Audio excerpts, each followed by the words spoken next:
Totoo pala yung kasabihang, you fix a person dahil akala mo kayo na para sa isa't isa.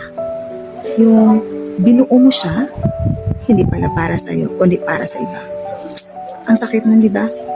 Yung habang nangangarap kayong dalawa, gustong gawin sa pamilyang iyong bubuuin, hindi pala ikaw ang kasama niya dahil may iba palang nakalaan para sa kanya. Yung kasama ka sa pag-abot ng kanyang mga pangarap, yung binago mo ang pananaw ng buhay niya, yung ikaw ang nagsakripisyo para sa kanya, pero iba pala ang makikinabang. Masakit, pero wala tayong magagawa. Kasi, yun ang buhay.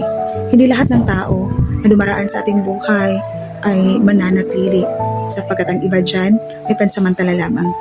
Kumbaga, yung role lamang nila ay bigyan tayo ng aral.